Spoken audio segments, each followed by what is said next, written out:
in a world crying out for a top 10 show.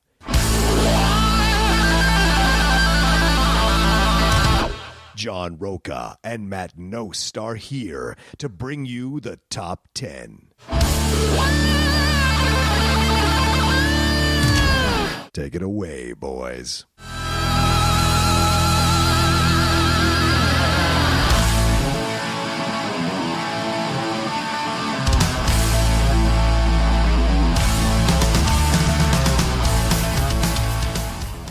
Welcome, everybody, to a brand new episode of the Top 10 Show. I am John Roca. I am Matt Nost. And today we are doing the top 10 underwater movies. We're doing this for what? For Underwater. Yeah, just for Underwater, the movie that Kristen Stewart's in. By the way, welcome to 2020 again. Yes, welcome in. I hope you guys had a great holiday season and New Year's and all that jazz. Yeah. And thanks to everybody that's joining us for this start of the new year. We're excited. We've got all kinds of stuff coming out. If you've listened to the shows in previous weeks or for whatever reason you've been missing out and you're just jumping in here, we have 2 upcoming live shows that you guys can come out and see. February 29th, the House of Blues. We're doing 2 shows that night, 8 and 10 p.m. That's right. Tickets are $25 and $40 if you want to come to both. And then May 2nd, a Saturday in London, coming back to King's Place, Hello. baby. We're doing an 8 o'clock. Tickets are £30, and it's the bigger venue. We moved up. If you want to get tickets to either of those, it's houseofblues.com/Houston for tickets there, or kingsplace.co.uk. And then on that one, I know that you go to the calendar and just scroll to May 2nd, and you can find us listed there. But please, come on out. You guys have demanded these tickets. Yeah. And we put in the effort. We reached out, did all the contacts, signed the contracts, et cetera, et cetera, et cetera. So we are coming to you in these cities. We are working on more.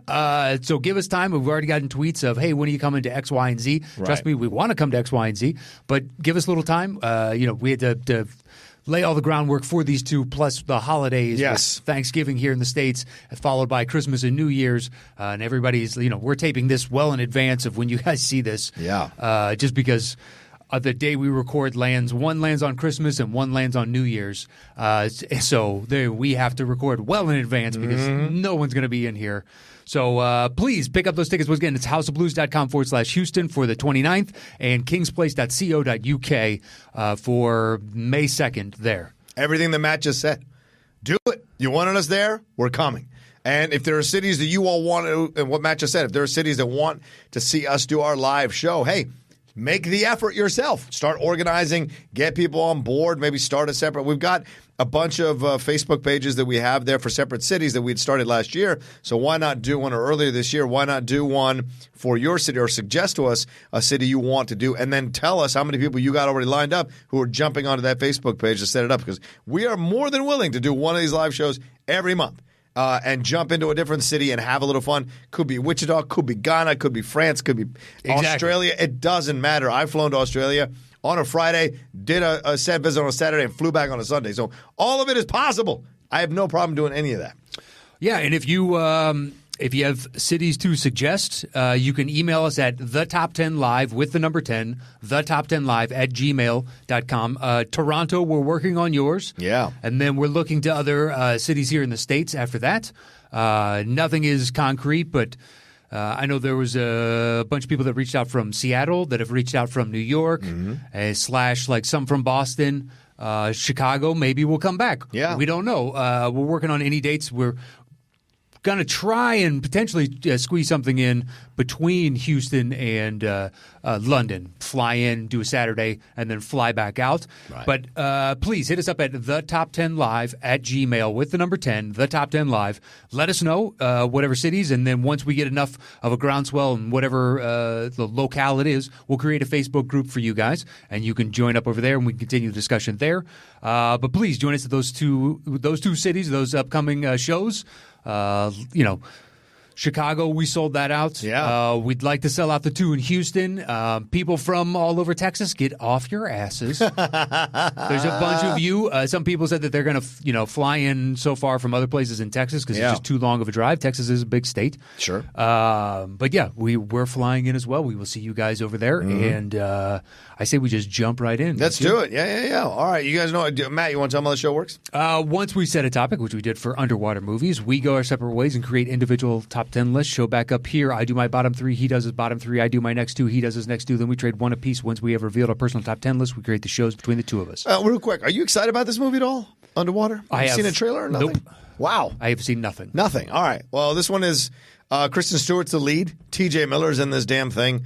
It's directed by William Eubank. It says a crew of aquatic researchers work to get to safety after an earthquake devastates their subterranean laboratory, but the crew has more than the ocean seabed to fear. A little bit of the Meg vibe to it, right? Yeah. This idea of going deeper than normal. Vincent Cassel's in this thing as well. So it's an interesting cast. It's out in January. That doesn't usually bode well. No, it's a dumping ground for the worst movies of the year. Yeah, exactly. So I wonder how this thing is going to turn out, and I'm curious why Kristen Stewart, who is notoriously picky about the roles she takes, is like took this role on because she'd been doing a lot of independent films. Then that Charlie's Angels thing, which was her latest move into the mainstream public since I think Twilight. Really didn't do well, so is Underwater another one of these like attempts to try to kind of do something a little more distinct, or is this more of an art house film underwater? I don't know. I doubt it. How many art house films are underwater? That's what I'm saying to you. What, the Diving Bell and the Butterfly? That's not really underwater. Not really underwater, though. Has an underwater theme in the title. Sure. Trying to think of anything hard house that would. There was that Werner Herzog one. Ooh. Well, it's like one? set in space, and there's astronauts like orbiting the Earth, but the Earth is we can't occupy it, and we don't know why. Right. So we have to like send a probe back or something like that. And I've I never just remember seen that one. Werner Herzog. I know Brad Dourif's in it. Oh, okay. That's literally all I know. I know the synopsis and that, and I don't know anything else. Fair enough. I've never seen it. I just know it exists. Okay. For this, so I tried to stay as much underwater as I possibly could. Yeah. That was my since we're underwater movies. Yes. And I also didn't want to go because we already did submarine movies. We did. So I've got some of those, but I tried to steer clear as best I could. Right. But it's surprising how few just straight underwater like exploration or something, Right. unless you're going to add in some horror element. Yeah. Which aren't really my jam. There are a number of underwater scenes in movies. Sure. But that doesn't necessarily make it an underwater movie. Like Pacific Rim. Right. They come out from the whatever that thing in the bottom of the Marianas Trench, but or even Jaws, you could argue. Yeah, but because it's on the wall, but it's on the water. The shark is under the water, but shark. And then also also Mission Impossible has that awesome underwater scene where Tom Cruise is trying to get that thing unlocked in time. The Rogue Nation, I think, is the one where he's trying to get it unlocked in time. So there's a lot of kinds of stuff, but it doesn't make it an underwater film. Yeah, looking for something that's genuinely as much underwater as I could possibly get. Yeah. Which does, on some level, limit the available options. It does. So one of them I got a little creative. Okay. But it's fine. It's underwater. It's it's all it meets all those metrics. Okay. But certain films I just don't care about. Gotcha. Like The Meg is not going to make my list. Nope. Or a Deep Blue Sea. That's not going to make my list. Or a bunch of others where it's a lot of underwater, but I find the movie terrible. Yeah, fair. So it's just like I'm sorry. Or maybe Leviathan makes your list. I haven't seen it in years. I remember thinking it was cheesy when I was a kid. It was cheesy. Yeah. There's a ton of those I'm happy with my list. So am I. It's a damn good list. Yeah. But I was trying to search for, hey, what's only come up once or twice? What's something different? Or maybe there's a movie that we've never talked about. Yeah. Try and get a little bit in that so we could illuminate people out there to potential other options they've never heard of. I look forward to hearing your list. I've got one that fits that criteria. And another one I don't think we've ever really talked about. But anyway, so I'm going to jump into number 10 for me. I've got Finding Dory. That's my number 10. Absolutely. Perfect Finding timing. Dory. Yeah. Nice revisit to a world that everybody loved. Yeah, absolutely. It's not as good as the first, but I still found it very enjoyable. Mm-hmm. And I was curious as to how you could hang a movie on Dory's character. Yeah. Just because the memory lapse really, to me, made her the perfect side character. Of she can float in and have fun and whatnot, but you still have was it Merlin or Marlin? Merlin? Yeah, Marlin. Marlin. Mm-hmm. Basically the through line. Yep. Keeping them on point and on story. So how do you have someone stay on story when they don't remember what the story is? Right. But the collection of new characters like the Ed O'Neill octopus was fantastic. And Jim Gaffigan is that whale. What is the bulbous whale? Whatever it is. The beluga whale. Beluga whale. That's it. Bulbous. Sorry. Yeah. It's the white whale, isn't it? Yeah. Isn't that what he was with that little protrusion on its head? Yeah.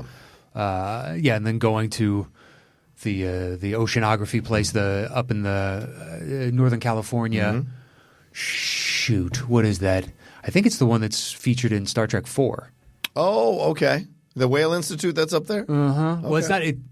Technically, I think they call it a Whale Institute, but it's like just a major initial hub on the West Coast for marine or aquatic research. Okay.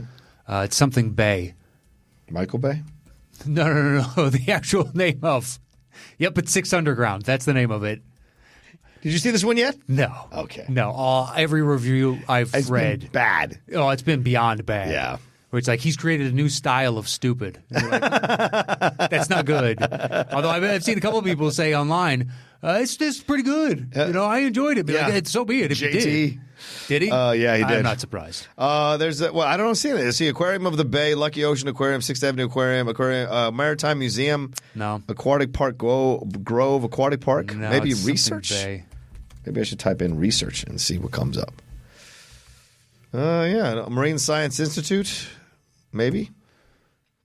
Monterey Bay. Oh, Monterey Bay Aquarium Research That's Institute. south. Okay. South of San Jose. Fair enough.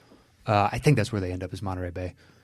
Monterey Bay. Oh, no. Wait, that's Botany Bay. Oh, my bad. But yeah, just an overall very quality film. Yeah, I enjoyed it. It's very funny. It's not as good as the first one. No. But doesn't mean it's not a damn good movie and very enjoyable time, especially if you have kids. Certainly a fun movie for that. But also, look, you took a character a lot of people love from the first one, Dory, right? And you make her the central part. Marlin is best as a facilitator to the protagonist, Straight right? man. Yeah, straight man. Exactly. Ironically, being Albert Brooks. But this is so good at showing you some emotion and emotional journey, rather, the character goes on trying to get back home. Right? They helped Marlin reunite with Nemo in the first film, and then they get back home. How do we get Dory back home? How do you get someone at home who's got short-term memory loss? It must be incredibly difficult, right? And so there's even shades of what are those illnesses that people go through? Some people have like amnesia? Yeah, amnesia, like that kind of stuff or whatever. People go through that. So how do you get them to come back? What are the sensors and things of that nature? Mm-hmm. So when she gets reunited at the end, you're just like, oh my God, it's heartbreaking. Well, right? The little was it shells that lead her back? The parents did as kids, and they're continuing on under the belief that she's still there. She's still that out there someday somewhere. she will come back. Yeah, we've seen numerous times within movies the undying belief that they're not gone. Like I still feel them kind of jazz, and ultimately it pays off. I love that. Who plays the dad, because he's got a receding hairline for the fish. All the fish have the same kind of coloration, and he's got a receding hairline. Question. It's not Richard Kind. It's not? I don't think so. It's not Odenkirk? No, it's not Odenkirk. Okay. I think it might be somebody who's actually bald in real life. Oh, boy. How dare you. Ed O'Neill, Ty Burrell? No? No, Ty Burrell plays... Eugene Levy? Is it Eugene Levy? Yeah, I think it is Eugene Levy. Yep. He is not bald. He's got a thick head of hair. And Diane Keaton. They're both... but he's got like I think he has a receding hairline throughout the movie. Like it starts at one, and then by the end... as far as that type of fish is concerned. Oh, fascinating. I forgot Sigourney Weaver's in this as the voice in the Yeah. All right. A lot of people. Idris Elba's in this damn thing. Dominic West as well. Oh. Little Wire reunion. Is that right? Dominic West, isn't he in the Wire? Yes, he is. McNulty? McNulty. Yeah, there you go. All right. That's your number 10. So 9, I've got a movie we've never talked about. Ooh. Sphere. Oh, you like that one. All right. Knock yourself out. Yes. Okay. I mean, I put it on there because we've never talked about it. That's fair. Otherwise, it was just like, well, I'm going to slide in another submarine movie here. And I'm trying to limit the number of submarine movies. We do just because, or at least I do. I'm sorry. That's fine. It's fine. Sphere's a psychological kind of horror-ish thriller type of thing where so they discover what they assume is an alien ship at the bottom of the ocean. It's under like hundreds of years of silt or whatever else that has been deposited upon it. Yeah. And then it turns out this is actually an American-made ship. They assumed it was alien. And then they figure out that this thing actually traveled back in time to get here. And then they figure out, like, it just keeps – the wormhole keeps going deeper and deeper and deeper, or the rabbit hole rather. And then, it's got a great cast with Dustin Hoffman and Sam Jackson, Sharon Stone. Yeah. Oh, who is there's a fourth. Is Liev Schreiber in this? It sounds like he would be in this. Yeah. And then I think Is Peter Coyote in this? Ooh, good poll, Peter Coyote. I think he might be in this. Peter Coyote is in this. Lee Schreiber's in this. Queen Latifah's in this. Okay. Huey Lewis is in this. Of course. He's a helicopter pilot. But yeah, that's pretty much That's pretty much the of the known names. Yeah, of the known names. And Barry Levinson directed this one. Mm-hmm. Kind of crazy. It's a Michael Crichton book. And this is my entry point in the Sphere. When I read the reviews, I didn't go see it. Because Michael Crichton, that book is a seminal book in my life. Like I was in the military at the time, and I was just like desperate to get into an author for whatever reason. Needed something to read. Mm-hmm. And Crichton, I started. I didn't want to do Jurassic Park because I wasn't always the biggest fan of that movie. But I was like, well, what else is here? The book is so good. Yeah, right. And I probably should read it now in retrospect. But I went through a run of Crichton. But Sphere, I read 3 times in one summer. Okay. It's just an incredible book. And when the reviews weren't positive, I didn't go see the movie because I didn't want anything to taint my enjoyment of that fucking book. The book was so goddamn good, and I loved the exploration they did, the emotional shit, the twists and turns going on with these characters, and of course it's supposed to be. I think Hoffman and Sharon Stone are supposed to like be a couple in the book. So the fact that I didn't really buy them as a couple in the movie, so I wasn't going to go see it. So, but overall, I did not see Sphere, but I'll say this: the book is incredible, and so I'm kind of mad that they didn't get it right because this could have been just as good as Jurassic Park. But that's a lot of Crichton books that get turned into movies. True. Andromeda Strain is another one no one talks about. That's a Crichton book. The 13th Warrior, which is Eaters of the Dead, which I actually don't mind that movie. Okay. But the book is obviously it's way better. That could be something. Crichton books turned into top 10 Crichton books as movies. Yeah, on an off week, sure. Yeah. January is the type of month for those things. Let's see. What else we got? Obviously, Jurassic Park. Yeah. Timeline, the movie sucks. Oh, God, that sucks. But the book is pretty good. Book is super interesting. Mm-hmm. In essence, like, breaking someone down to ones and zeros and then faxing them, I think, is the way they relate it, just to make it understandable to people at the time. Right. Back in time to a specific moment and whatnot. That one was super interesting, but the movie fails. Right. Westworld is a Crichton book. It is. That was turned into a movie. And he wrote and directed the film. Wow. Yeah, the first one? Wow. Yeah, the original. I knew he wrote it. I didn't know he directed it. Yeah. Crichton wrote and directed the science fiction thriller Westworld. Wow. Wow. He also he wrote Terminal Man. Okay. Yeah. Coma. I remember Coma. Never read that one. Runaway, the one with Tom Selleck. Mm-hmm. Jurassic Park. Disclosure. I didn't know he wrote that one. Okay. I forgot he wrote that one. Congo. Congo's a great book. Movie is not. The movie is terrible. Yeah, the movie is not. Crichton co-wrote the screenplay for Twister. Yeah, Sphere. It's a 1987 novel. Jesus, right. Yeah, about the story of a psychologist who was called by the U.S. Navy to join a team of scientists to examine enormous spacecraft. Right. 13th Warrior, Timeline, The Andromeda Strain. Those are the ones. And he's had others. Prey was a good book. Right. That was I could see that being made into a movie now, especially with people's understanding of technology. Mm-hmm. You mean Crichton books themselves? Yeah. There are a lot of great Prey Crichton was books. about the nanobots? Yes. I think so. I don't know. It's been years since I read that one. But I could definitely see people being able to understand that better now visually. Yeah.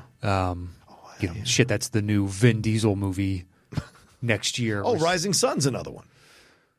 That is a Crichton. Mm-hmm. It's a good movie. That is a good movie. Yeah.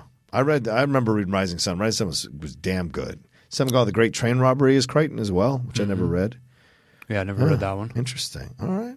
And of course, The Lost World and all the Jurassic ones, of course. So spheres, basically they find this sphere and then all the shit that comes out of interacting with this sphere, this unknown technology and how it affects all the central characters within the film itself. Yeah. Sharon Stone, Dustin Hoffman, and Sam Jackson. It's interesting. It's unique. Yeah. And it's number 9. All right, which is number 8? 8 is Atlantis, The Lost Empire. Oh, man, I was so close to putting that on, dude. I was so close to putting that on, and I was like to myself, well, do I really, really love it as much as like Treasure Planet? And I'm like, I don't know, but there's so much to enjoy here. There is. So a lot of visual. Plus, you might talk me into it. It's a fluid list always. You might talk me into it. I might put it on here. Please go ahead. This is Michael J. Fox, right? He's the lead. Yep. Milos, and I can't remember the character's last name. Yeah. And then for the life of me. So I think James Garner plays the heavy. Okay. Then do you know that the old SNL character, the Italian priest or whatever? Yeah, Don Novello. Yeah. Yeah. Someone, if it's not him, someone is doing a version of that character, and he plays the explosives expert. Okay. And then beyond that, I don't know that I can pull any names as to who. Oh, Leonard Nimoy is the head of the Atlanteans. Okay.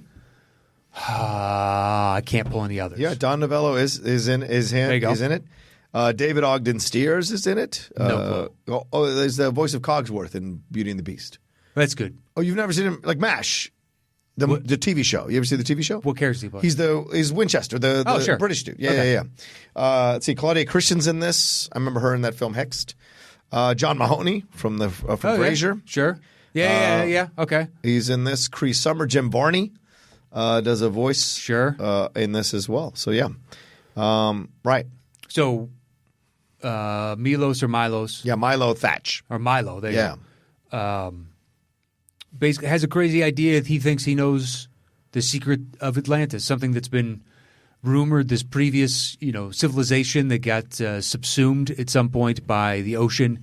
And within this, they basically – it's almost like they've been buried underneath – like they're protected underneath the ocean, kind of buried within the earth itself, like a subterranean kind of civilization. And he thinks he knows the route then. It's kind of like Stargate. Yeah. Where James Spader has figured out what actually all these hieroglyphs and whatnot mean. Yeah. Milo plays the same type of individual where everybody looks at him as a kook. Yeah. But it ends up he's, technically correct. Yeah. And to see a tale that everybody's heard variations of, or at least knows the lore of Atlantis. I think Homer was the first one to write about Atlantis. Is it real? Atlantis? Did it exist? I don't know. I don't think anybody really knows. Yeah, right? There's never been an excavation of it they never found it. No, we would know if they found Atlantis. Okay. It took them forever to find Titanic, the ship. Yeah. It took them a while. But that's also because it's below 2 miles of water. Well, that's what I'm saying. How deep would Atlantis be? Do you think it's just super buried? If it existed? Listen, you're the science guy on this show. You Well, tell me. If it existed, so more than likely it was some sort of tectonic shift. Right. That happened. Earthquake, yeah. Yeah, something like that. And it fell into the ocean. Right. So if there is any remnants of it, they would be, it'd have to be rubble. Okay. So it wouldn't exist. I don't know. I just want to know because I remember watching that old show In Search of, and Atlantis and the Bermuda Triangle were always the top 2 subjects they talked about. Oh yeah, of course, because you can say whatever you want, you can speculate as much as you like, and there's no way to disprove any of it because it's all just conspiratorial or you can run wild with it because who's going to contradict you? You could say Atlanteans had two sets of hands. Who's going to say no? Yeah, who's going to say no? Like, oh, that's not correct. How do you know? Right. Like that's where the ancient alien stuff. Yeah, it's like okay, you can run wild with that speculation. Go crazy. The fact that like pyramids or something. Yeah. Well, the pyramids. That one doesn't.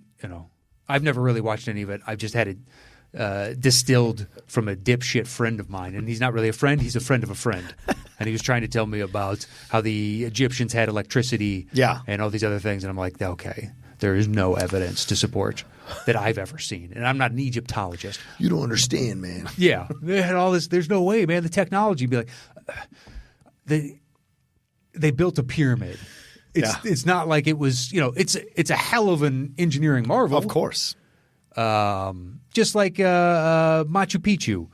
You build that thing up on the top of a mountaintop and whatnot, and the cut lines of the stone are so precise that you can't slip a piece of paper through it. They still fit beautifully to this day. Be like, I guess when you're a king and you have all the time in the world, or a ruler, whatever the case is, and then I don't know, but I don't believe that aliens came down and helped them build big stone. All right. Fucking monoliths. It doesn't make sense to me, but what do I know? I'm not an alien. Wikipedia says it's a fictional island mentioned with an allegory on the hubris of nations in Plato's work Timaeus and Critias. Okay. Well, where it represents the antagonist naval power that besieged ancient Athens. the pseudo-historic embodiment of Plato's ideal state in the Republic. In the story, Athens repels the Atlantean attack unlike any other nation of the known world, supposedly giving testament to the superiority of Plato's concept of a state. The story concludes with Atlantis falling out of favor with deities and submerging into the Atlantic Ocean. So it's always been a stuff of legend, I guess, but no one's ever really proved that it existed, is what you're trying to say. But they attacked the Grecians? Yeah. From the Atlantic? Yeah. Okay. Yeah. Yeah, I don't know. I guess it'd be off, the coast of Africa or something? Sure, if you say so. I don't get involved in geography. Well, that's still on the Atlantic Ocean. It's not really if you went on the eastern side of Africa. I'm just trying to think if it was on the eastern side of Europe, good if point. it was on Spain or France or something like that, there would, I don't know. Mediterranean, right? Well, the Mediterranean isn't part of the Atlantic. Right. So if they're Atlanteans, they'd have to be on the Atlantic Ocean. Good point. Okay. But you need easy ingress into the Mediterranean. So you'd be off the coast of Morocco or Canary Islands or Spain. Yeah. That's my guess. Okay. If you're going to take on Greece. During the early first century, the Hellenistic Jewish philosopher Philo wrote about the destruction of Atlantis in his On the Eternity of the World. And in a longer passage, allegedly cited by Aristotle's successor, Theophrastus. There was a successor to Aristotle? How does that work? Well, they were all kind of one beget the other. They were all students of Plato, and Socrates were students of Aristotle, I believe. Okay. Who killed himself? Socrates? Or did they all do it? Let's see. Whoever Plato's teacher was, I think it was Aristotle, he was killed. Okay, he was killed. Okay. Fascinating. Yeah, I'm not sure. All these guys. All right, yeah. Cool, good stuff, though. I mean, that's a fantastic film that a lot of people talk about, and I wanted to put it on my list, but at the end of the day, I was like, well, do I really come back to this one as much? Or do I think this one's as high as other ones, so I couldn't do it. But that's your number 8. That's my 8. What do you got? 10 we did. 10's I'm doing it. 9 is Crimson Tide. Oh, that's a slight punt. Fine, fair. 8 is Black Sea. That's a punt. Okay, cool. What's your 7? That's interesting. So what do you have at the top part? Okay. Now I'm looking at my side list. Don't you want to know? I only have like 2 or 3 that didn't make my list, and I don't see any of those being higher than both of those movies. 7 is Crimson Tide. Don't you want to know? All right, yeah, go ahead. We will eventually get to it. Yeah, I might be cheating on one, but go ahead, yeah. A nice taut thriller, hell of a cast. Yes. Denzel Washington, Gene Hackman, James Gandolfini, early Viggo Mortensen. Yeah. You see Gandolfini's son is doing a prequel to Sopranos? Yeah. Michael Gandolfini? Wait, yeah, is he doing it is he doing the David Chase movie? Yes. Yeah. That I see. That I saw already. Something of Newark. Yeah. The Prince of Newark. Yeah, I don't know what it is. Yeah, man, I just read an article about it where he said he never watched the film until Chase contacted him about potentially – or not the film, the show. Yeah. Until Chase contacted him about potentially doing this, and he sat down and watched it from episode 1 through the finale. What? Yeah. He'd never seen the show before? Or he was rewatching? His dad died when he was 13 or 14. Still. Oh, well, I guess you're right. That you wouldn't be watching that show. Yeah, you wouldn't be watching it at 10, 11, 12. No responsible parent is letting their child watch that show at that age. Yeah, good point. And he said, he asked his dad, he went on set one time, he's like, what's it about? And he's like, he's a mobster that goes to a psychiatrist. It's about construction. Exactly, about waste management. Yeah, waste management. What's the big deal? I'm intrigued because I like him on The Deuce, and I see him as his father, but at the same time, Gandolfini is a stand, he is. Yeah. I don't know how you replicate that. Even if you are his son. Yeah. You may look like him, but right. He carried a certain weight, even, no pun intended, just he had a gravity when he walked into every scene. Mm-hmm. I believed him in that role more so than anybody else, and I'm not taking away from what everybody else did. Yeah. He just firmly seemed, that's a Don. That guy definitely runs something. Yep. The only one I never really bought was Pantoliano. Joey Pants? Yeah. When he was guest starring on the show? Yeah. I never bought him as someone that is going to go head-to-head with Tony. It was weird because they put him through a bunch of shit, with that thing with Janice. Yeah, with Janice and him getting like having sex with a dildo and all of that was so weird. They made him as depraved as possible, and it was just weird. It was weird. The Buscemi thing I think worked better. Okay. Yeah, I liked him better on the show than I liked Joey Pants. Okay. My favorite death is still Janice killing that dude. Killing her, Richie April's dad, whoever the fuck that guy is. Oh, really? Yeah, I love that kid. Oh, big puss. Came out of nowhere. Well, Puss is more of a poetic death, right? This death is out of nowhere. You don't expect Janice I know, but when to they're do that. sitting on the boat It's great. and he's lying to him about the masseuse. And they're just staring at him. Yeah. And they fucking know the Well, whole fucking time. exactly. And Puss does too. Puss is just playing this whole thing out. They're laughing, but you can just see how hollow Gandolfini's eyes are. Oh, yeah, and then yeah. eventually he's like, did that really happen? And you're like, oh. Tony, not in the face, huh? Not in the face. What do you think we're on a boat for, Puss? Yeah. What do you think? You're not. Yeah. No, you're not. Well, the thing is, he says not in the face, right? He says, of course not. And then, boom, shoots him in the face. And I don't even know if he shoots him in the face first. I think he shoots him in the face at the end just to kind of fucking, you're not even going to get this. I'm not even going to give you this much respect. Like, it's over. And I know don't they spend the rest of the season like trying to deny they say he just disappeared or he ran off or whatever? I think there's only like one more episode. Oh, is there after that season? Okay. Yeah.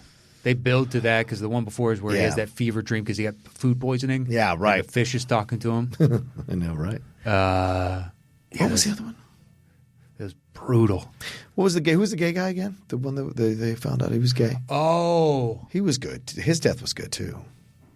yeah, where he's blowing that dude in a truck. Oh yeah, man. And they catch him. Oh, dude. That was a rough. Wasn't it Vinny? You could make up any Tony, Jimmy. Yeah, Vito Spatafore. Vito. There you go. Yeah, it was Vito. Yeah, dude. And he was married to Maria. That's right. They had 2 kids. Closeted homosexual. Right. Yeah, damn, dude. And when they finally got him, because you didn't know, like, was he going to get away? Were they going to be okay with a gay is dude this in a the cardinal crew? sin? Yeah, right. And he's bringing in money. He's earning. It's, have you updated your understanding of human, psychology and whatnot to just be tolerant of the fact that the world has all different kinds? Yeah. So, of course, you have a large enough population of individuals within your group. Of course. There's bound to be, Right. percentage-wise of this or whatever the case is. Right. Yeah, that was pretty brutal. But so Crimson Tide is, Okay. in essence, it's a movie about it's a nuclear submarine, and they are underneath the ocean, and they get a partial message of what action needs to happen. And Hackman is on one side, and Denzel is on the other. Now, Denzel's I don't want to say disgraced XO, but he's not held in high favor with everybody else because the reverence that everyone has for Gene Hackman. Right. And Denzel's kind of like he should have gotten his own boat by now, but he's forced to be XO kind of one last time, which actually happens a decent amount. It's like on U-571. Matthew McConaughey is supposed to get his own boat, but Paxton is like, you're not ready yet because you're not willing to sacrifice whatever it takes to get the mission accomplished. And eventually he learns that, lesson ultimately. And that did not make my list. All right. So basically the message that gets broken up is Hackman believes we need to launch a nuclear strike. Yes. And Denzel is saying the message is incomplete and you have no basis to do that. Right. And it's a back and forth. Like, you can see the logic of both sides of Hackman of, like, if we delay, they could have already launched and we could already be at war. Yeah. There's a whole lot of could have.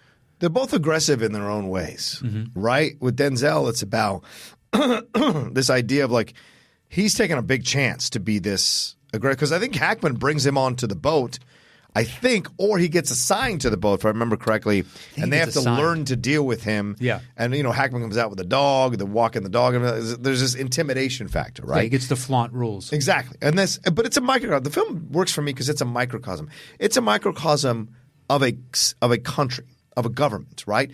On the ship, essentially, there is a president, which is the captain. There is a second in command, which is a vice president or a secretary of defense, whatever you want to say. And then, what's the secretary that goes around the world? I forget what the fuck, my brain. Secretary of State? Secretary of State. There's a Secretary of State, right? And then, of course, everybody else essentially are like senators or representatives, whatever you want to say. Sure. But either way, and then there's the citizens. Either way, you have a system you have to run through, right? So the president, Hackman, is saying, this message has been received, and I think I need to act. We're being attacked. I need to defend our country with a nuclear code, and I'm going to put it in motion. But the vice president or secretary of state, whichever one Denzel is taking a chance to go against the president, and then the other people have to either adhere to the rules or break the rules to follow what they need to follow. So what is your actual commitment to the principles you signed on for here in the military on this boat, being essentially a mini government on the boat? And it's like, because I love the Zunza moment where he's like, I don't want to follow you. I'm not your friend. I'm doing this because it's the law, the way I'm supposed to do it. But I don't want to follow you. So I love that it's a very complicated situation between both of Hackman and Washington. And by the end, you don't 100% know that Washington was right to do what he did. Yes, in the end, there was not a nuclear attack. But had there been one, Washington would have been completely wrong all the way around. True. But he, in accordance with the military code or understanding of what the rules of engagement are, Denzel was in the right. And I think my favorite part of the movie is they go to the court tribunal, whatever the case is, and Hackman is basically given a slap on the wrist and allowed to go into early retirement, thereby indemnifying the military from any kind of without having to basically say we're culpable or anybody's culpable. Be like, why don't we just sweep this under the rug? Yeah.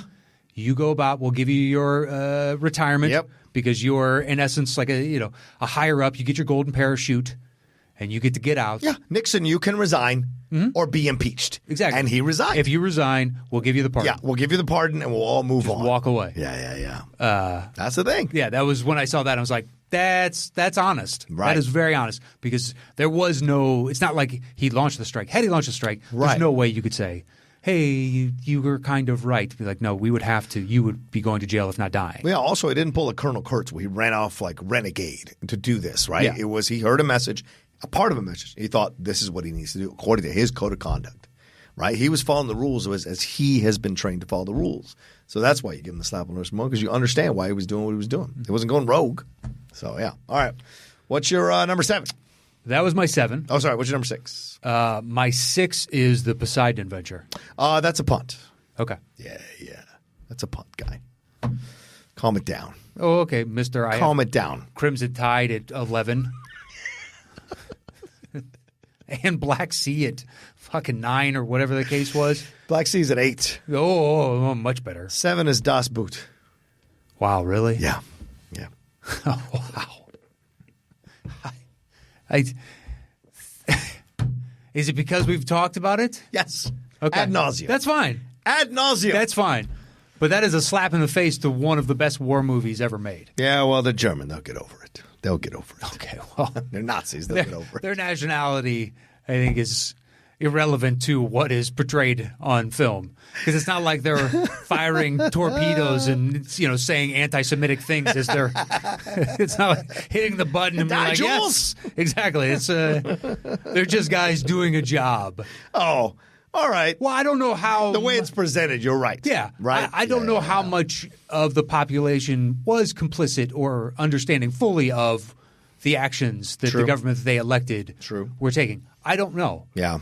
If it was fully like everybody was on board, yes. But if you watch, like, say, Band of Brothers, when they discover the camps and whatnot, and then the local populace, all to a person said, we had no idea. Yeah, that's what they claim. They claim. Yeah. Now, I would assume, I don't know, but I would assume there is a certain percentage of that population that did not know. Right. Sure. But like the woman. But you knew what this guy was representing. And you knew what this, in all the speeches. Yeah. You knew where the fuck this asshole was going. But you don't know that just because he doesn't or despises and is bigoted towards Jewish people, that also means that he's going to try and eradicate them. Right. As best he can. Like perhaps I don't know how much of that message got to the rank and file. I think when you study history, and this is the convenient shield people use sometimes, if you study history, as soon as a leader starts talking initially about a certain minority populace or certain religious group, a certain diverse group, and starts to connotate, put into negative connotation on that group in order to turn the public against that group, ethnic cleansing is really not that far of a step afterwards. It depends on how much power they have. The second you dehumanize a section of people, then killing them becomes not Yeah, it's not as actual heinous. killing. Yeah. Right. They're To not them- people anymore. Yeah. To them, it's eradicating an enemy. Yeah. Yeah. But So- I just don't know how just- much of that information was distilled down to the average citizen or rank and file soldier. Yeah. All right. I don't know. So it could have been like a pamphlet that everybody got. Hey, you get your paychecks on Fridays. Pick up Also, your rations. this. And also, we're going to try and kill as many Jewish people as we can get our as we hands on. can. You're like, oh, So Jesus. get ready. Yikes. Yeah, I don't know if I want to be a part of this anymore. Whoa, guy. All right, so what's your next one? All right. So my next one is number 7. That's Boot, right? Number 6, The Hunt for Red October. I didn't put it on. Wow. Because they spend a decent amount of the movie outside of the water. Oh, because it's in the sub? But they're in the sub. No. Well, they're in the sub, but Oh, when they surface? there's the preamble to him even getting on the sub. Right, sure. Oh, yeah, sure. So it's all the build up to, and eventually the second Okay. half of the film, yes, they're underwater. So technically to me, Atlantis, they're still under the water, even if they're going through the earth and whatnot. All right, fine. They're under the water. Whereas Okay. for me, Hunt for Red October is like, well, yeah, but there's the build up of he's got to convince the intelligence community that he's potentially right. Yeah. And then he's got to fly out to the carrier, and the carrier's got to get him on a helicopter, and the helicopter's got to get him to the USS Indianapolis, I believe it is. And then Indianapolis, from that point, they're underwater. But then they flash back to James Earl Jones, who's outside of. Right. And they're still dealing with. So I was like, Okay. I want more undersea. Okay. I'm not going to fault you for that if you want to go that route. It's one of my favorites. Yeah, I know. So I was surprised. You give me shit putting Das Boot so low, and here you're not even putting Hunt for Red October on. Well, because Das Boot is about 90% underwater. Oh, I see. And percentage-wise, I don't know what Hunt for Red October is. It's probably Although it's been a long time since I've seen Sphere, too. So I don't remember how much of Sphere. I know a lot of it happens underwater. Good. So I'm seeing a very strong list from Matt Nost here. All right. well, let's say it's been a while. Sphere's not one I'm going to go back and rewatch anytime soon. All right. But we've never talked about it, so I was like, I'll throw this on. I've already got enough sub movies. Yeah. Okay. So we don't really need to get into another, effing sub movie. Yeah, fair. And for me, that one was like, percentage-wise, it seems like Jack Ryan spends a good chunk of the first part of the film out of the water. Yeah, he does. All right, fine. If you want to invalidate this selection, that's fine. No, it's great. I think it's great. We should make a list. No. Should make as many lists as it possibly can. I don't want it on your list if you don't want it on your list. Well, it's not on my list. Well, I don't want it on my list if you don't want it on my list. Well, we're going to have a lot of commonality, and then it's going to be a fight to the death of who makes the last 2 spots. I'm assuming thus far, but we've already had a couple punts, and my guess is we're about to get into a few more that we've got in common. As well. Probably. All right. Well, let's take a look here where I'm at then. So that was my 6, but maybe you know what? Here, I'll take it off. I think you make a good point. I wish there was an easy way to search that, how that's much fine. is No, it's Jack a fair point. Ryan Yeah. under, So I'll just in put the subs. I'll put Atlantis Lost Empire number 10 then. Okay. Well, so that helps me out. Okay. So that was number 6 to Das Boot, and it's a punt, right? So Yeah, that's still a punt. You're That's number still a 5. punt. Well, before we get to my number 5, Yeah. why don't we take a quick break and hear this word from our sponsor? There we go. Wow. Those are 2 dulcet tones breaking down some stuff.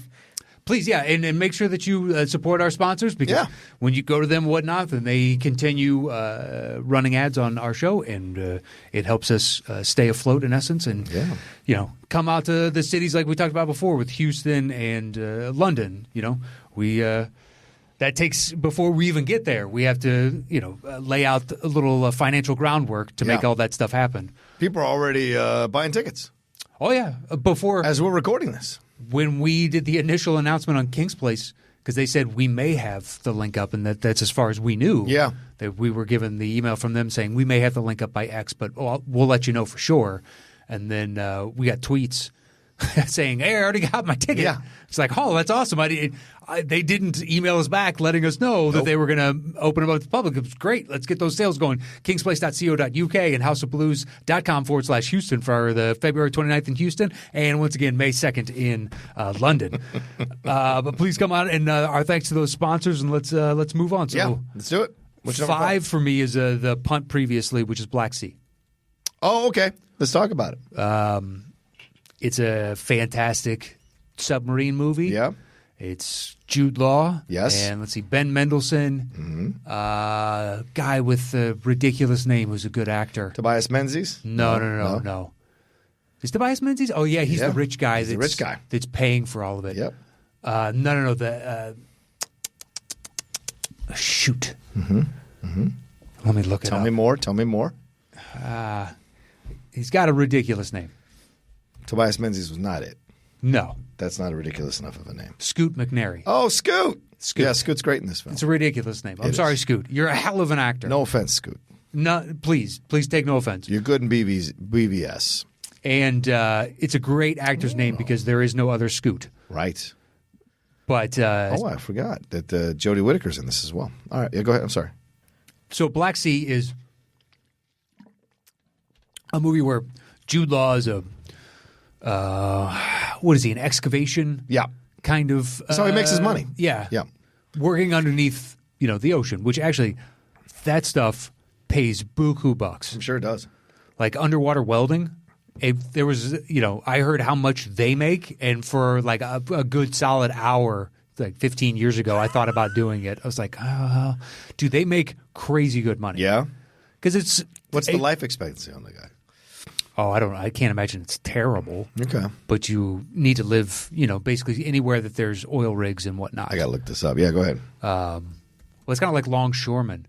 Like down in Long Beach, I know I know some people that that their kids and whatnot got into because they're thinking about getting into they're in high school, but it's a 6-figure job from the jump. Okay. And it only goes up. Wow. Underwater welders, a 6-figure job from the jump. Mm-hmm. And I think as you accrue more experience and whatnot, it can go up and up and up. Yeah. It's such a highly specified field. Yeah. Because you need to have the certification for welding, you need to have the certification for diving, you need to have the certification for, just all these various technical aspects. Yeah. So anyway, he is in that world, and he's been laid off, and he needs a job, and he's kind of figuring out what he's going to do. I believe he's on the dole, and not really, enjoying himself newly. He's lost his family because the sea kind of keeps calling him, and he always goes back out to work. So he doesn't really. He's long since divorced, and I believe he's got at least one. I want to say it's a daughter, but anyway. Yeah. So he gets approached by Menzies, by Scoot McNairy or somebody for Menzies saying, we found something. Yeah. And it's in international waters. It's gold. It's Nazi gold. But because it's landed in international waters, whoever gets it owns it. Yep. Which is a fascinating little maritime law. Still exists to this day. You can, if you can go find any wreck, so long as it's in international waters, you could keep the bounty of whatever you find. Wow. Yeah. And there are numerous wrecks throughout history. That's another one I've read and we're like, wow, what an interesting job, because it takes a ton of money to get into it. But the potential payoff is so massive, and there are certain guys that they're always chasing. They're always out there looking for. Yeah. And they have these huge – you ever seen like the machines they do for panning for gold and whatnot? They go in and it goes through like all these little layers. They have that kind of version where you go down with these big vacuum suctions and you're sucking up. Yeah. And you can find, we're on the right kind of track, and they have these huge excavation arms. But anyway, so they're down there to find Nazi gold. So they have to get this ragtag group of other desperate individuals just like Jude Law. Yeah. And basically, Russians. They get some Russians, and then they have the the Anglican or English side. Yeah. And there's the fight between the two. And basically it's all Mendelsohn. Mendelsohn playing the pitch-perfect prick once again. Yeah.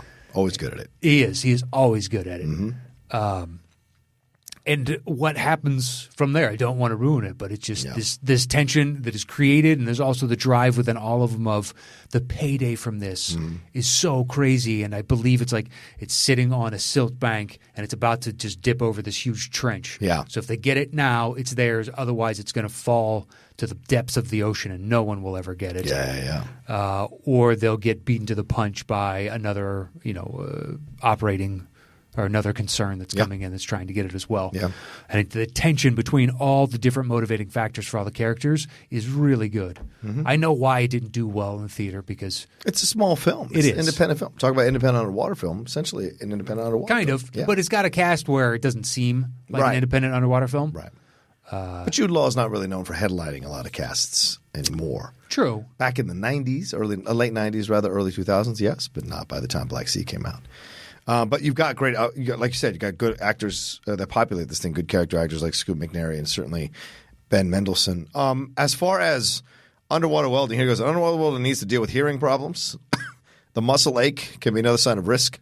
Memory and cognitive ability functions getting Looks from the cold affected. water. Right. The threat of electric shocks. Yep.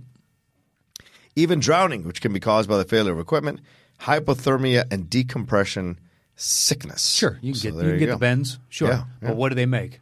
It says 6 figures starting out. Yeah. Yeah. To start. And then you have overtime and something called diffusion, which I don't know what that is. Yeah, I don't know what that is either. Yeah. But it's I mean. Yeah. And the life expectancy is about 35 to 40 years old. That's the average age of an underwater welder is between 35 to 40. So that's the average age. Of those doing it? Yeah, of those doing it. Not when they die. Yeah. But I thought you were saying their life expectancy was 35 to 40. It's like, wow, that's worse than like crab fishermen and why even bother? yeah, and loggers. That's crazy dangerous. Yeah, you get a lot of certifications. You need a lot of certifications. Yeah, you do. It's one after another down the line. What I enjoy about it is that film is that it twists and turns all the time. You are on board with the protagonists, but then you know that eventually the Mendelsohn thing is going to kick in and cause some kind of issue. The problem is that throughout the last half of that movie, there's just constant state of like trying to figure out what the right thing to do is in this moment and constant decisions that are being made that lead to what happens at the end of the movie. And you're just like, oh man, this you couldn't have even said this one final decision caused whatever it caused. You have to go back multiple decisions. Yeah, it's a cascading effect. Right. It's a chain effect. And it's like, oh man, this is brilliant in that way. And I appreciated the movie for that.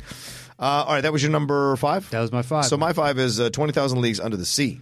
Okay. Classic film. Kirk Douglas, James Mason. And this is one of those Disney films that nobody really talks about. It is essentially a sci-fi film, but it's underwater. And of course, has all this stuff to do with Captain Nemo and the legend of Captain Nemo and all that. But it's a fantastically fun Disney film. Kirk Douglas is great in this thing as well. So overall, I just think it's one of those films I go back to all the time. Whenever it, like the fact that it's on Disney Plus now makes me super happy because I can just pop it on whenever I want. It's something I grew up with as a kid all the time. And this is what I go back to whenever I want to revisit seeing those old Disney movies growing up as a kid that they would play every once in a while. Do you remember it? Oh, yeah. No, I watched it again a few years ago. Oh, wow. Okay. Because the specific moments in it to me are still just as good. Oh, yeah. But there's a lot of dead time with character development that doesn't really need to happen and all that stuff. Well, it's just, it was made at a different time. Mm-hmm. Whereas the steampunky Victorian era, submarine is incredible. Yeah, the Nautilus, it's great. Absolutely stunningly beautiful. Mm-hmm. And every time you see it, the fact that they made this and this is a movie prop in essence, but it's just like, wow, the amount of detail and beauty and like the underwater divers, and certain aspects of it are just as fascinating today. Like when we're doing a search of this for this list, I already had like a decent amount, but I was like, is there anything that I'm missing? Right. And I found some arcane movies that I've never heard of. And just some of the posters of like, that would make a great movie today. Yeah. Where you could do it with real CGI and whatnot. Well, Voyage to the Bottom of the Sea. That's one I couldn't put it on the list, but it's one of those you're talking about from like the 60s. And it's like, this is interesting. If you could do it now with the technology we have now, it could be fun. The problem is that most times underwater movies don't make a lot of money. So they rarely make a lot of money. So that's why it's got to have a big shark or submarines fighting. Yeah, and that's why I was surprised of not a lot of just straight deep sea exploration. Yeah. Unless you're going to run into, and I guess it makes sense, but you're going to run into the Meg or something like that, or even documentaries if you want to start opening that door. True. There's some underwater documentaries that were released as films, like the James Cameron one, where he's going after the Titanic and stuff of that nature. Yeah, Richard Fleischer directed that one too. And two of his last films were Red Sonja and Conan the Destroyer. So my man had some interesting Soylent Green. Did Soylent Green? Sure. I like that. He did Tora. Did the Boston Strangler, that one with Tony Curtis, where he plays the Boston Strangler. Never saw that. The Vikings. Some interesting choices there for Richard Fleischer as a director, but certainly there was quite some time before he left this world in 2006. All right. Where are we at? What's your number 4? My number 4 is Finding Nemo. That's a punt. Okay. My number 4 is The Life Aquatic with Steve Zissou. Yeah, it was another, to me, sub-movie, and I had enough sub-movies. Okay, fair. So, if you're going to take off Hunt, I got to leave this one on. And we rarely talk about this one. yeah, no, this doesn't come up all that often. Right. I haven't seen it since the initial time that I saw it. Oh, wow. Well, I just bought it on Criterion when it's the 50% sale that was happening. And I watched it again. Not my favorite Wes Anderson movie, certainly. But I think I enjoyed it more this time, way more this time, than I did when I initially watched it. Because when I went in to see it, it was right on the heels of Tenenbaums and Rushmore. So you think it's going to be one of these quirky kind of films about a submarine and a family. But it's actually kind of super fucking dark in certain moments. Okay. And also weird. And weird in a way that's weird for sure. Yeah, right. And weird that isn't cute. It's weird in a way that's like dangerous or unsettling. Okay. The Willem Dafoe character is like, you just don't know what's going on here. Is this a pseudo-homosexual relationship because his uber attachment to Bill Murray? What's the deal here? Owen Wilson is initially presented as some kind of antagonist or gold digger, and then you realize, no, he's actually this dude's son, and he's really trying to figure out how to make a connection. Then you have Cate Blanchett as the reporter, and then she gets impregnated by Owen Wilson, so that adds another level to the responsibility situation. And then Bill Murray himself as this kind of like really irresponsible SOB who has no semblance of self-reflection or self-awareness. So it's kind of interesting decisions all around. Goldblum's great. Of course, Angelica Houston's fantastic. So, but I just thought I'd throw it because we haven't talked about it in a long time. We haven't talked about it rarely ever. So, but it's a good damn movie. It's just unusual in the Wes Anderson oeuvre. I wish I had more to. I mean, what I remember from it is like the cut of the boat cut in half so you could kind of follow along as almost like a dollhouse type of thing was super interesting. Yeah. And a lot of the quirkiness of the wildlife or the aquatic life that they're going after and whatnot, and the red hats. And yes, the red hats, right. Like certain things pop off for me, but I have not seen it in its entirety. Okay. And what year did that come out? 2002? Oh, good question. 2003? Probably. It's been a long time. Yeah, it's been a bit. I know it's been a bit. Maybe even, 2004. 2004. 2004. Yeah, Bill Murray, Owen Wilson. Yeah. A lot of people in this thing. Michael Gambon, Noah Taylor. All right, anyway, where are we at now with you? So that was your 4? That's my 4. My 3 is one you just alluded to. Ooh. And it's one that I said that I could be maybe breaking the rules a little bit here. Okay. Ghost of the Abyss. The James Cameron Titanic. All right, not on my list. Knock yourself out. Well, okay. So when I was a kid and you were in your, late 20s? Shut your mouth. I'm sorry, early 30s? What was it? I'm not entirely sure. I had just gotten out of diapers. What century are we talking about? But anyways, the lead up and build up to Titanic and Dr. Baird going back and searching for I was thoroughly fascinated. I did a science fair thing on it, and I read a bunch of books, and I was fully enraptured with everything else that was in pop culture at that point, but then I just kind of went deeper. And I loved all the pictures and images and everything that I got to see from it. And this, they go down and the technology got even better, and like the little unmanned rovers they could shoot off from the subs have gotten even better. And they go into, and you can see the depths and certain aspects of what still remains. And I found that utterly fascinating. Like they found the interior of this door, the first-class passengers, as they walked onto the boat, they came through these specific bulkheads. Right. But nobody had any records of what that actually looked like, just the interior room, the anteroom when they first came in. Right. And they pull in and they see these wrought iron doors that nobody knew existed until this very moment. They're like, oh, so then they could, posit what this small little interior room, they know what is, because basically it's kind of like when you walk into a sporting event and you hit security first and then you get let in, that's almost like this. You walk into a small room before you go into a main area. They funnel in, but they didn't know. And you see like these lead glass that is still intact after having gone down over 2 miles straight to the bottom of the ocean. Right. And just to see something it's eerie to watch as they pass by all these man-made things that have been sitting in a grave on the bottom of the Atlantic Ocean for these many decades. And I was just utterly fascinated by it. There are certain aspects of it where, so they have Bill Paxton he is us. Yeah. Cameron plucks him to basically be the stand-in for the audience, and he's experiencing all of this and going down and asking questions. And he's got like a Russian sub operator with him. And at some points, like he's asking questions like, "What do we do if this happens?" While they're down there, and the guy's like, "We do this," but he has to so that you inform the audience. Yeah. But the guy's like, he's like, "What's this face from Armageddon?" I've been on the ship too long and with hit with pipe. This is simple. Oh, they have that at one point. Like they're fixing something and they just pop down this little thing of screwdrivers, and you're like, wow, that's kind of scary. That you would have to tighten a bolt or something a couple miles underneath with all that pressure and whatnot. Yeah. There are some moments where they're looking through portholes, and I have to assume they shot that somewhere else. Right. Because what Cameron set up his sub, because they had two subs down there at the bottom. So you're saying they set up their sub to look back at his so they could get these shots? Right. Seems kind of like a waste of everybody's time, resources while you're at the bottom of the frickin' ocean. Yeah. But the rest of it is just utterly fascinating for someone that, for a couple years of my life, I'd read a ton about this and was fully enraptured with the idea of this massive, man-made thing at the bottom of the ocean that was supposed to be indestructible and unsinkable,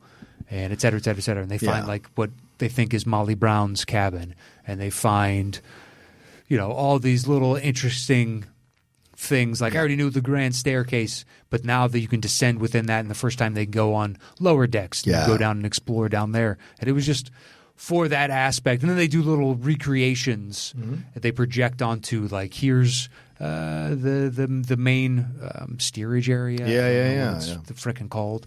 But then they kind of project these ghost-like figures on, and they recreate the moments of the accident. Right. Just in short little bursts, and it makes it even spookier. It's just fascinating. Yeah. Okay. I dig it. All right. That's your number 3? That's my 3. My 3 is The Poseidon Adventure, which is your punt from earlier. Still one of the best films from the 70s for me.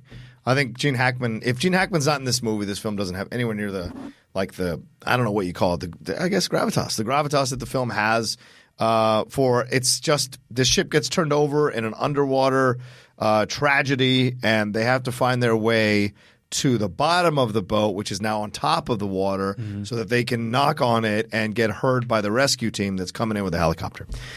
It's New Year's Eve. Or Christmas, I think. It's Christmas. It's Christmas, they have to climb up that tree. Right. So it's Christmas, and they're on the ship, and then you get introduced to all these characters, right? And initially, it's Gene Hackman, and Shelley Winters, so many Red Buttons, I think. So many interesting people involved in here. Ernest Borgnine.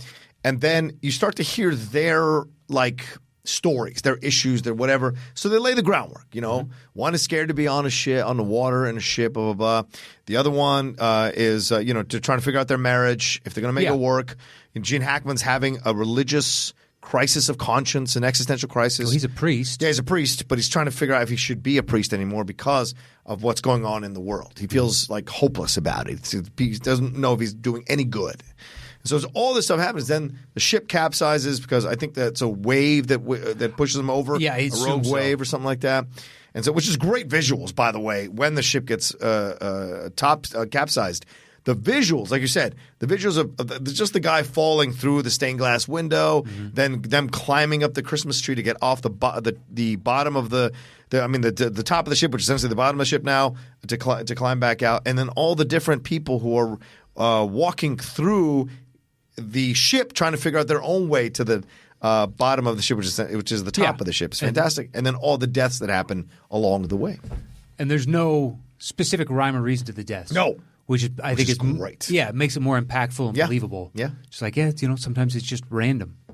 It's wrong place, wrong time. There was nothing. It's not like this person was an asshole at the end of Act 1. Right. So by the end of Act 2, beginning of Act 3, that they're dead or whatnot. Right, It's right. no, that was a good character, and they're just gone. It's heartbreaking. It's heartbreaking too when some of the people that when they pass and some of the reactions too. I mean, Borgnine's reaction is incredible. So much. Edward Albert's reaction is incredible as well. So you get so much of this, and then Hackman's struggle. Hackman's struggle throughout the whole film to the point right at the end where he's yelling at God. He's essentially raging at God.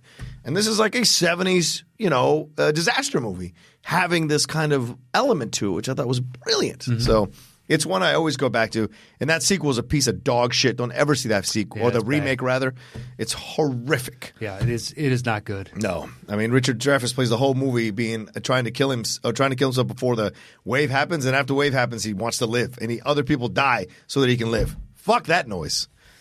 Anyway, all right. What's your number 2? Or do you want to talk about it? Do you anything you want to say? No. Okay. Look, I think you fully summated.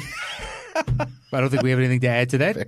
Poseidon Adventure is awesome. Please see it if you've never seen it. It's definitely worth it. Of the 70s. Yeah.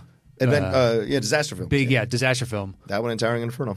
My 2 is probably your 1. Okay. The Abyss. Yes. Okay. Good guess. Yeah. I only have 1 above that. The Abyss is dope. Let me guess. The Abyss is dope. It is dope. Soup's dope. The effects, I think that's the most impressive part. Still hold up. Yeah. I know I went back and just rewatched the specific water little tendril finger thing that comes through. Still fully effective to this day. Mm-hmm. I find it interesting now looking back because I loved it as a kid and I still love the movie. But that it's these underwater aliens is ultimately where it kind of ends up. Yeah. It's such a weird choice. Where it lands, yeah. Yeah, and like it comes up and it lifts all the ships up type of thing. Yeah. It's like, this is super, super weird that this was the choice, but I like it. Yeah, the original cut doesn't make that moment work. The director's cut does. You have way more explanation about what's going on down there, why they were down there, and how long they've been down there, and what they've been waiting for. So when they come up, it's supposed to be a powerful symbol of trying to bring the world together and show and trying to have some peace. And you do get that in the original cut, but it's more validated with the director's cut. Okay. But yes, agreed. The special effects still work. But it's all of that is great, but it's really the story between Master Antonio and Ed Harris, that relationship. Oh, when he's pounding on her chest. Right. So visceral. Yeah. And he gets saved by his wedding ring. Yes. Trying to get through the door. And it's just that's strong enough. Of all It's crazy. things, Of all things, right. something that he was willing to throw away is now going to save him. Yeah. And I love that, if you're going to do something like that is, what is that, a metaphor? Yeah. For his current situation, that which you threw away is what saves you. Yeah. But to see it, represented like that on film, that's beautiful cinema. Agreed. It's symbolic, right? Because the ring also symbolizes that the marriage is stronger than you think. Yeah, there you go. Right? Symbolism as opposed to metaphor. Yeah. And I love it. All of it. And the 2 best scenes are her death scene is incredible. Some phenomenal When acting. she has to make the choice of you're the stronger swimmer, and he realizes that's yes. Yeah, and he hates that but he has to watch his wife die in front of him, drown in front of him. And the reaction is incredible. Then you have that gap of time where he's bringing the body back, and then him bringing her back to life is an incredible scene as well. So the whole movie is about this marriage, and if it can be saved, and it stands for humanity and the earth. Can it be saved? So I just think there's so much going on in the Abyss, and they do not, and only there's like a strong contingent of fans who worship and love the Abyss and understand how great of a film it is. And so many other people are more about Terminator or Aliens or other shit. But this is the one that I always come back to as my... What is it, James Cameron? Yeah, like my favorite Cameron. I think it's my favorite. It might be my number 1 favorite Cameron. It might be. You're up against T2. That's what I mean. I don't like T2 as much as one because Furlong annoys the piss out of me the whole fucking movie. Yeah, no one annoys me in Abyss. No one. Not even that stupid dude with the fucking mouse. No, he's good. Yeah, he's good at what he is. Michael Biehn is really good. Michael Biehn is great. When he gets the bends, man, he works that mustache Self-mutilation where he's cutting himself. You can tell he's fully unhinged. Yep. Yeah, that's quality. It's a quality movie. Yeah, and it's an expansive film. And, when Ed Harris goes down there, the communication between him and Master Antonio is very moving as well. So there's a lot to enjoy. And then randomly, Chris Elliott's in this damn thing, too. Anyway, all right. So your 2 is the punt from earlier. Finding Nemo. Yeah, that's it's an untouchable film. Yeah, it's an all-timer. Right? It's an all-timer. You could argue it rivals Toy Story, in my opinion. You could argue... What, the original? Yes. I think it's better than the original. You think it's better than the original Toy Story? Do you think it's better than... Oh, you don't think it's better than Toy Story 3? Or what's your favorite Toy Story? Toy Story 3 is my favorite. It's not even close. Okay. But it probably goes 3, 1, 2, 4. That's fair. Yeah, I think that's about right. Yeah. I think I would agree with you on that. Just overall. But like favorite Pixar's, I still have reverence for Toy Story because without that, there is none of these others. Finding Nemo versus Toy Story 3, I think I give a slight edge to Toy Story 3. It's a tough fight, though. Oh, no, it's good. The fact that it's a tough fight says all you need to say about Finding Nemo. Yeah. Well, just the bond between father and son and how strong that is, and the loss of the mother, and it has weight and impact, and yet we don't need to see it. Right. The implication is more than enough for us to feel, their pain. Yeah. The after effects are what we the reverberations where he doesn't want him to explore out there. Right. Like the take one step out, 2 steps back type of thing, as he's the world is a scary place type of deal. Yeah. Because both of them on their journey, Marlin is selfishly wanting to keep Nemo close because he lost his wife, and Nemo naturally wants to push the boundaries. That's what kids do, but pushes it in such a scary way. And in the end, they both go on their own journeys of discovery about and maturation and processing the loss. Because Nemo's pushing out because Nemo's tired of being kept under protection by his dad. He wants to kind of spread his wings a little bit, or spread his fins a little bit. Yeah. But what he discovers about when he meets different people, especially in that aquarium, in the whatever you call that, the fish tank, he is like, oh, the dentist's office? Yeah, in the dentist's office. Like he's talking to all these different kind of characters, and it's in essence a way opening up his world, right, from what he's known in that reef. There's so much more out there, so much more experiences, different kind of people who've lived in this world, and have suffered and have literal scars from their suffering. All of that. He grows as a kid. And Marlin grows as a dad as he discovers like there are dads who are cool with their kids floating out and doing their thing because their kids are going to come back. So, yeah. I love that. All right. So then what's your number one? One is Das Boot. Okay. Knock yourself out. Yeah. It's one of the best war films. It's a taut thrill. It is long. Yeah. For those that look at the runtime and basically don't feel as though they can sit through something that is that length, it flies by. Yeah. Just because the character interactions are so good. And please, as we've said before, watch it with the subtitles. Yes. It's much better because you get the intonation and the emoting from the German actors. Yes. And it really conveys what they're trying to get across to the audience. Yeah. When you see voiceover, it just kind of kills the momentum of a bunch of different scenes. It just sucks. So please see it with the subtitles. Yeah. I can't think of a single movie that is any good that has subtitles where the dubbed version is actually as good or better. I don't know a dubbed version of a movie that's better than the subtitles. Better's tough. Is as good, I think, is a better metric. Okay. Can you think of? Well, I know the Batman Ninja came out, and it had the subtitles corresponded with the English dub. But the English dub doesn't match up to? Doesn't authentically dub what is being said in Japanese. Okay. So that's the frustrating part of it. So I watched it with the Japanese audio and English subtitles so that I could see the authenticity of their reactions to things and hear the audio and what they're doing and try to get what they're talking about. And then the English sub filled in what the story was overall. So that was the way I watched it. I still have never seen the Japanese authentically dubbed into English. They dubbed the English English audio into subtitles. So okay. But yeah, it's rare. Yeah. It's rare. Super Like rare. Akira doesn't work with the dub. Is terrible for Akira. Oh my God. You've got to watch the subtitles. It's so much better. What else were you saying about this film? Oh, I'll give you this. The other night when I was mentioning Lindley what the subjects were for Top 10, I go, we're doing underwater movie. She goes, oh, Das Boot's number one. I had no idea she'd even seen this goddamn movie. It's the best. So it's pretty phenomenal. She was surprised I wasn't going to put it number one. So I remember, what was it, whenever we did sub movies, which was last year at some point. Yeah. And right after that, was hanging out with a bunch of family and the random discussion of it, and it's on Catherine's side. Yeah. So I don't know how many of them know that we do this. Okay. Type of thing. Right. And then literally someone was like, oh, sub movies. Are there any good sub movies? And in my head I was like, oh, there's so many good sub movies. But I was like, well, you need to do yourself a favor if you've never seen any of them and watch Das Boot. And another gentleman who I've only had sparing interactions instantly looked at me and was like, dude, Das Boot is so good. And I'm like, it's one of the best. Yeah. It's one of, you need to see it. And it's like, after that, I can go through. There's the Crimson Tides, the Black Seas, the, Hunt for Red Octobers, Run Silent, Run Deep. Like, there's a whole bunch after that. There's been a lot of sub-movies. Certainly. But Das Boot is just pitch perfect.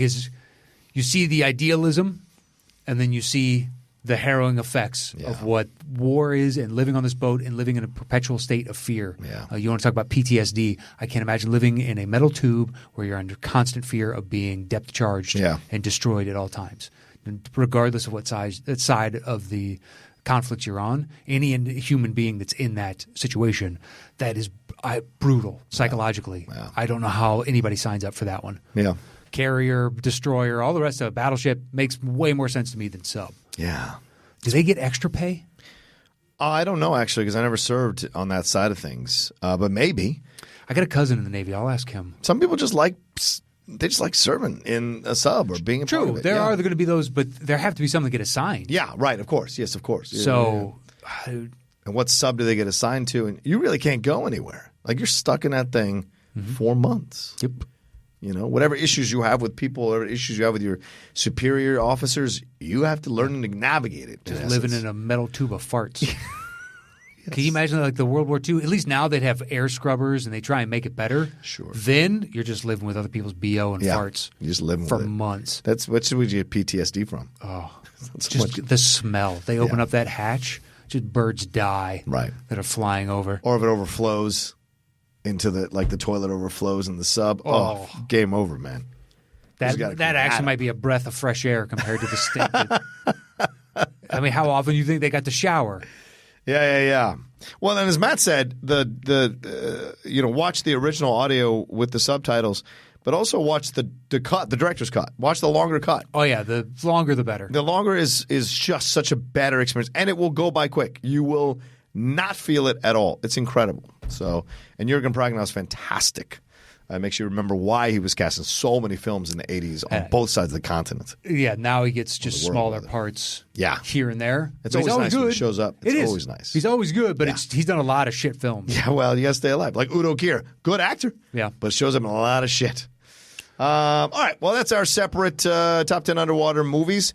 Should we list them out for Cody and Adam? Yes. Okay.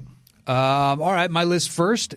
At 10, I've got Finding Dory. 9, Sphere. 8, Atlantis, The Lost Empire. 7, Crimson Tide. 6, The Poseidon Adventure. 5, Black Sea. 4, Finding Nemo. 3, Ghosts of the Abyss. 2, The Abyss. And number 1, Das Boot. Wow, Das Boot. So my number 10, after adjustment, is Atlantis, The Lost Empire. 9, Finding Dory. 8, Crimson Tide. 7, Black Sea. 6, Das Boot. 5, 20,000 Leagues Under the Sea. Number 4, The Life Aquatic with Steve Zissou. The Poseidon Adventure at number 3. Number 2 is Finding Nemo. And my number 1 underwater movie is The Abyss. So now we're going to put these things together. Matt, I will grab the bongos. Okay. I think I've got 3-6 versus... Where do you have Das Boot? He had it at 1, did he not? I don't remember. Anyway, get those tickets, guys. We make an effort to come to your town. We can't wait to meet and see all of you. We're going to put on a hell of a show. London, don't forget, we had mentioned it in previous episodes, but we hadn't done on this one.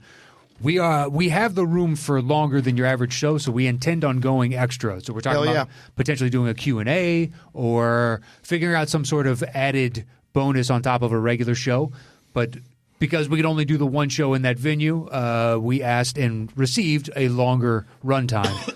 So the doors are open at 7, the show's at 8, and we have the room until 10:30. We got to get everybody out by 11, so we're ending at 10:30. Mm-hmm. But so where did you have Das Boot? I had a number 6. Okay. Right? Yeah. So this is how I see the list shaking out. Okay. I have The Abyss at number 1. That's fair. Finding Nemo at 2. Okay. Das Boot at 3. All right. Poseidon Adventure at 4. Okay. And then where'd you have Black Sea again? Number 7. So 5-7 versus Crimson Tide was what? 8.